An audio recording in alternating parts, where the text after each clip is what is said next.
Hi guys, welcome back.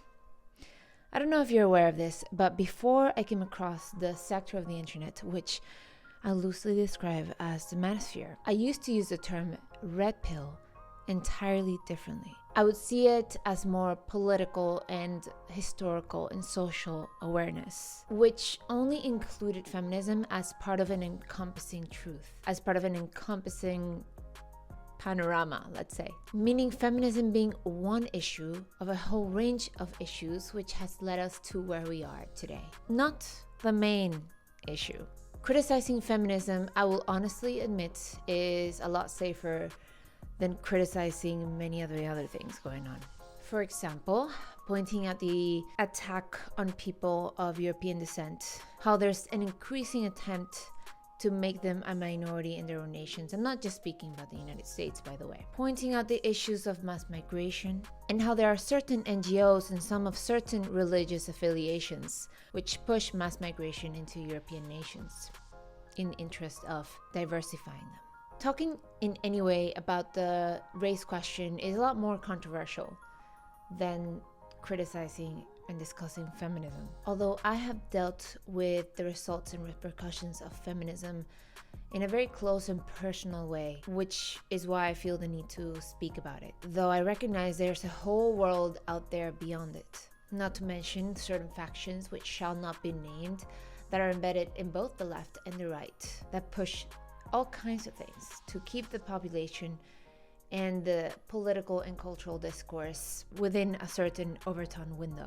And they also push the Judeo-Christian values as a joint ideal, especially in the United States, instead of Jewish values and Christian values separately, which is the case for most of the world, which is no small thing. But again, sapienti sat, or how we say in Spanish, a bien entendedor, pocas palabras. These are the types of topics that will really get you in trouble. However, I think it's important to plant seeds so that people may have an awakened curiosity to question the story we have been told and to find the truth. So I discover the red pill. I discover the manosphere through Kevin Samuels. A friend of mine sent me a video. Through him, I found other creators like Fresh and Fit, Rollo Tomasi. I listened to Rollo Tomasi and many of his 3-hour videos on my walks. And I found it fascinating that some of these guys were talking about being so aware of what was truly wrong, yet painfully and almost willfully ignorant on so many things. They placed the blame on the destruction of society and the decline of the West almost entirely on women and feminism, which is funny considering some of the people and groups which finance some of these movements. I will say though, the more I learn, the less I know. I consider myself ignorant in so many things. Socrates said it perfectly when he said, "The only thing I know is that I know nothing, and I'm not quite sure I know that." I can have some humility in the fact that I might be getting things wrong because I'm aware of how much there is to learn. I'm open to understanding. However, I know that feminism is not the cause of so many of the ills. It is a small part and even a symptom of the cause, but not the main cause. Does that make sense? And I mentioned that in a video 2 weeks ago where I criticized the manosphere's version of the red pill. And I stand by that video, but I did want to issue a little correction, which is the whole point of this video. I was told, essentially, that what I talked about in my video was not the red pill, and that the red pill is not an ideology. I don't know if I made the case that it was an ideology on my video, but that was the takeaway of a couple of the commenters or some of the viewers. And therefore, I will read you a comprehensive comment I got from someone who seems to be well-intentioned on informing me of how this whole thing of the manosphere and the red pill works. But I will also first say that when I said red pill in my video, I was using the term very loosely to describe the most popular podcasts, the Alpha Bros, that say themselves they are red pill. Like Rollo Tomasi, who has described himself as the godfather of the red pill. And he's someone who loves to hang out with philanderers and degenerates. while chastising women's nature and having a daughter the same age as some of the OnlyFans girls who he photographs himself with. I was also referring to Fresh and Fit, the fake Muslim and the quote-unquote Christian who says he doesn't practice Christianity, which, by the way, is a misnomer. Christianity is not an ethnicity. It is a belief in Christ. And if you don't practice what he says, then it's because you don't believe, and therefore you're not Christian.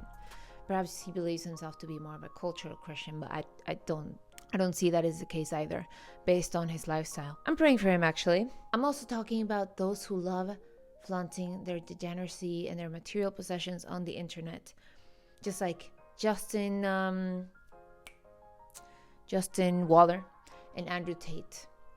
I was referring to that section, which a lot of the people outside of the red pill, outside of the manosphere, have come to identify as the red pill. They're the ones who have the biggest following, and so their message has the biggest impact. And I wanted to clear that up. Someone on my Instagram told me that those guys are MGTOW, which made no sense to me because they're clearly not staying away from women. And someone else on my comment section said they were not red pill or MGTOW, they were a pickup artist. So you understand, I get mixed messaging all the time. So maybe, but what they say is that they're red pill. So with that said, I'll read the comment by someone who tries to explain the red pill to me. Young lady, where do I begin? First of all, the red pill isn't an ideology. It's simply acknowledging the world as it is and living accordingly, versus seeing the world with wishful thinking. The latter is the blue pill. Secondly, the red pill or manosphere space has different facets. It's far from monolithic. And I want to pause here and say, if you get into feminism a little bit, you'll see there's many different and different facets as well, let's say, in the feminism space. There's definitely disagreements. Liberal feminists and red pill and liberal feminists and radical feminists actually disagree on a lot of things, and there's more. Anyways, there's also the terms trans exclusionary, radical feminists, etc. Anyways, let's get back to the comment. For example, you have players, pickup artists, you have men's rights advocates, you have MGTOWs, men who go their own way, which is what I am, okay? We don't all think the same things, nor do we speak with one unified voice. Players, or PUAs, advocate using women for sex. They advocate doing unto women as they do unto men. On the other hand, MGTOWs, like me, see that as dishonorable and wrong. Rather than play a rotten and rigged game, we refuse to play it all. He's saying that MGTOWs see this type of behavior as the behavior I described in my previous video about this as dishonorable. But someone who followed me and who tells me he used to be MGTOW said that Fresh and Fit are MGTOW. So, but I can agree and can make sense of this version of MGTOW. Thirdly, okay, back to the comment. Thirdly, there's a huge difference between red pill men and the feminists. The feminists had the establishment behind them, whereas men have not. Feminism has been trumpeted by the government, media, schools, and movies for as long as I've been alive. One example is a Mary Tyler Moore show from the 1970s, which was 50 years ago now. It was a popular sitcom show about a go-getter career woman. She was what women should aspire to be. That is to say that she was a shining example of feminism in action. I could furnish many examples of how feminism was upheld, fostered, and propagated by the establishment, but that will fill a book. Side note, I'm actually reading the book by the feminist Betty Friedan, and she has the complete opposite take of what the messaging was in the 1950s. I think I might possibly make a video about that book in the future, but so far, my take is the book is very filled with stories and anecdotes and not so much actual real like what was going on, what was the data. I don't know. It's a little bit disorganized for me, but I can still respect an author. What can I say? Anyways, so what he says is interesting, and to an extent I can agree. Feminism has definitely been propagated by the powers that be, the media, and I have a post on my Instagram about how it was actually backed by the CIA to an extent. And yes, that still goes on. There was an attempt to shape women into a worker bee, tear families apart, etc. At least that's my theory. But if I played devil's advocate, we could make the case that this is only a recent thing. Through history, it has been the complete opposite. Through history, the quote-unquote establishment has put women as second-class citizens. I know this sounds like a feminist take, but it's just the reality. We can just accept it and move on. I mean, as someone who briefly studied Roman law, this is 100% the case. I'm going to give you a quick example when it comes to Roman law. Let's take the case of a marriage, a man and a woman. The husband had unlimited power over his wife, just like he had over his slaves and children. If the woman, for example, were caught committing adultery, she could be criminally prosecuted. If ultimately found to be guilty, she could face the death penalty. And the same cannot be said for the husband if he had been found to have committed adultery. And adultery only meant that he had an affair with a married woman. So the terms were not the same for both men and women. The man would be counted as having an affair if he had an affair with a married woman.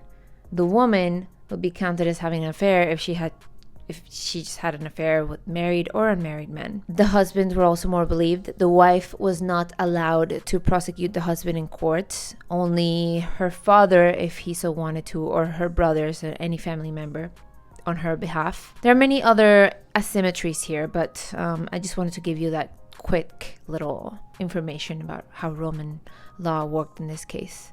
It was actually Christian morality which elevated women into someone to be valued. Even saying that, acknowledging that yes, this was true for women in history. Again, I could sound like a feminist, but these are historical facts. Women at some point in history, I believe, were considered defective males, which is kind of hilarious, and I'm sure some will chuckle at that, but we literally have different functions. We fulfill different roles. Regardless, let's keep going. Let's get back to the comment. Men's issues have never enjoyed such support. In fact, men's issues are only now being mentioned in the mass media, simply because with men walking away from women, marriage and relationships en masse, we're too big to ignore now. For example, David's Bridal, a national chain of stores selling wedding gowns, declared bankruptcy. I didn't know that. Why? Because we as men are sick and tired of being offered a shit deal. We've been doing our best to communicate and express our concerns for decades, only to have them ignored and disparaged. Since those measures haven't worked, we're left with only one choice: to walk away. So this is one of the areas where I disagree with a lot of the feminists today.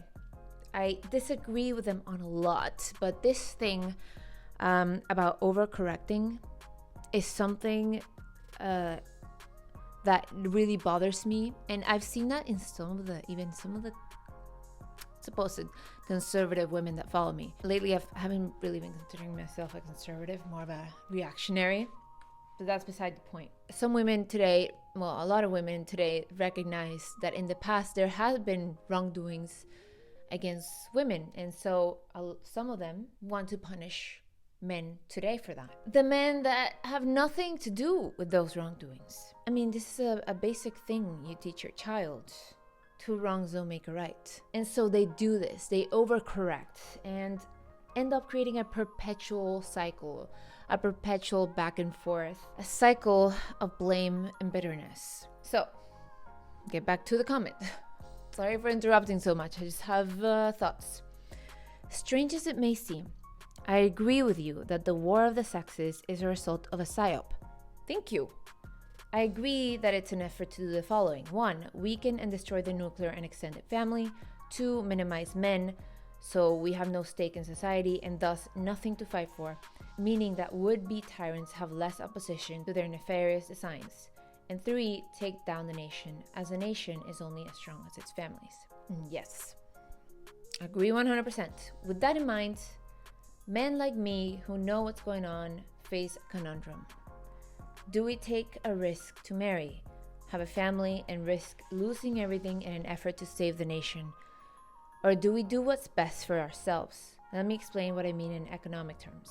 See, he told me in a comment that he had a blog, that he used to have a blog, and I can totally see him. I can totally see it now. He explains himself very well. So, anyways, he says, let's say that you're living your life. Let's say that the economy shows signs of slowing and that there's a recession or depression on the way. What would you do? You reduce your spending, right? You cut spending wherever you can. You spend money only on what's absolutely needed, and you save for a rainy day, for you see rainy days on the horizon. On an individual level, this makes total sense. Why spend money if you don't have to, when you may not have a job next week? Why spend money you don't have to if your business's revenues will drop? On an individual level, this makes sense. However, on a macro level, this is bad. It's harmful to the economy. Why? Because 2/3 of economic activity is driven by consumer spending. If consumer spending goes down, so does the economy. When a sensible individual decision is made by millions of people, that spells doom for the economy. Likewise, American men in the West, face a conundrum. Do we risk it all in an effort to marry and have a family and thus do our part to build up the nation? Or do we do what's best for ourselves, forsake marriage and family, and thus hurt the nation? Does this make sense? I hope so. Okay. Yes, it absolutely makes sense, sir. And it is a conundrum, isn't it? I struggle to criticize his reasoning. Like, I know some feminists would. I cannot say I fully understand, but I can empathize. In the feminist camp, there's definitely a cynical view of marriage, sometimes of the men a woman may marry. There have been known feminists who have written about how a husband is the most dangerous man in a woman's life. A video I made about divorce a while ago, I pointed out how your circumstances, a lot of the time, your surroundings, a lot of the time end up predicting your personal outcome. Like if you grow up around a lot of crime, alcoholism, and drugs, it is very hard to get yourself out of that environment. In fact, few successfully do. And oftentimes, though, a less severe scenario coming from a background of a lot of divorce among your friends, family members, doesn't even have to be your own parents. Although quite not a violent scenario is still quite impactful. And I see as society creates more of these broken people, it will create more corrosive members of this civilization of ours. And this is not to say, of course, that anyone that comes out of that environment is a broken individual. You get my point. I've said this before. I grew up in a 2-parent household. I saw my extended family every single week, every single weekend. 90% of my friends had married parents. And so the idea of divorce was super rare. Marriage is not something that I was ever scared of, at least not in the idea of getting divorced. I was mostly just overthinking choosing the right person. Same thing with my husband. He hasn't seen a lot of divorce in his circle of family and friends. So this is where I come from. I know I'm lucky, and I know that despite the fact that the inclination is to believe that the woman takes all the money, statistically, women are more likely than men to fall in socioeconomic status after divorce, even though that is not our intuition. But I understand there's a fear of taking that risk. And I hesitate to say to any man to take that risk. That is not my job. I don't have that authority. I'm well aware of the fact that most men would not listen to me, and I'm okay with that. He might listen to a man he respects. And I'll say this, I can respect the MGTOW position. The true MGTOW position, actually staying away from women. Because at least it's intellectually consistent. Same with the feminists who blame men for the wrongs of society and end up deciding to be single or live a celibate life. I cannot understand women who proclaim their hatred for men yet still marry one. Similarly to the POC women who say they hate white men yet exclusively date them. Regardless, at least when it comes to the celibate for life feminists or lesbian feminists, I can respect the commitment to their beliefs and not live a private life that's separate and opposite to their outward beliefs. But coming back to the MGTOW stance, I see that position as less damaging as a whole than other postures in the manosphere which have been mentioned, mostly using women with the purpose of damaging them as a way of revenge, because what they're creating is more broken people, which in turn will break others. The MGTOW position that this man describes is at least self-contained and even ethical according to their views and frankly mine. And yes, while there will be a lot of single women who are unhappy about not being able to find someone, I see that as temporary damage. Like it would cause self-correction of sorts. So, let's bring this full circle. Is the red pill an ideology? I would say, in its truest sense, it is not. It is not a movement either, like this gentleman says. However, as we know, terms and language evolves. And this term has been hijacked by a group of people who wanted to make money, who wanted to be as controversial as possible, and siphon money away from people's grievances, feeding them hate-fueled content, courses on how to get women, pandering to them so that men that do feel hurt, that do feel lonely, can feel vindicated somewhat. This is what the new red pill has come to be understood by those outside of it. I also grieve the loss of the term, to be honest, because I used it for political awareness. But anyway, we always find other ways. And maybe an effort needs to be done to recover the term. Who knows? Okay, guys, that's the end of the video. My weekly recommended reading, the book I'm reading at this moment, will be linked below. It's completely not at all about this topic, but I'll link it below, right? Anyways, and I'll see you next week. Cheers.